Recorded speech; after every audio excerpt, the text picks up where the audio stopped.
Tukiangalia mchezo ambao utakaochezwa Simba Sports Club dhidi ya Bigman, ni moja kati ya mchezo ambao utakuwa pia ni wa aina yake, japo haituangalia wa Bigman kwa sababu ni timu ambayo iko katika ligi ya championship pale, lakini kikubwa zaidi ni kuangalia uwiano ambao upo katika mpira, kwa sababu almost inajulikana mpira unadunda na siku zote kitu ambacho kinachoamua matokeo ni dakika 90, japo always Simba ndo timu ambayo inaoangaliwa, ndio timu ambayo iko na ubora.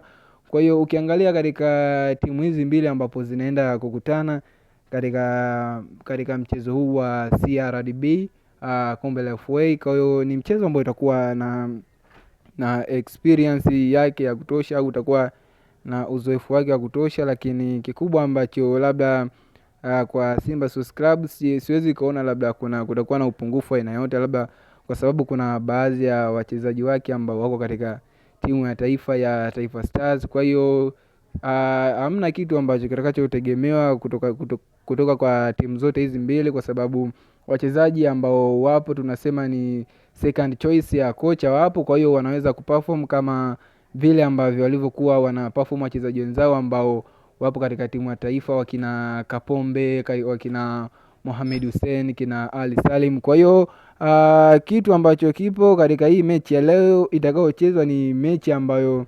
itakayokuwa na mvuto wa aina yake, kwa sababu kuna wale nyota ambao waliozoeleka siku zote katika kikosi cha kwanza watakuwa hawapo. Kwa hiyo itakuwa ni mechi ya kukaa pia na kutazamwa pia. Bigman nao kama timu wamejipanga katika kuhakikisha wanakabiliana na Simba Sports Club. Kwa hiyo wameshajua wanacheza na timu ya aina gani, na ni timu kubwa na ni timu yenye ubora kiasi gani. Kwa hiyo ni moja kati ya kitu ambacho Bigman wamejipanga nacho. Kwa hiyo ni moja kati ya mechi ambayo inatakiwa ifuatiliwe na iangaliwe kwa hali ya juu. Kwa hiyo kitu kikubwa ambacho kinaweza kuifanya hii mechi izidi kufuatiliwa au kuangalia kwa undani wa hali ya juu kutokana na wachezaji ambao wapo ambao hawapo wako katika kikosi cha Taifa Stars, na hata wengine ambao wamekuwa ni call up katika timu zao za national, tukizungumzia katika timu zao za taifa huko, kama Musa Kamara ambao yuko katika timu yake ya taifa akitumikia. Kwa hiyo siwezi nikasema kwamba moja kwa moja ni mchezo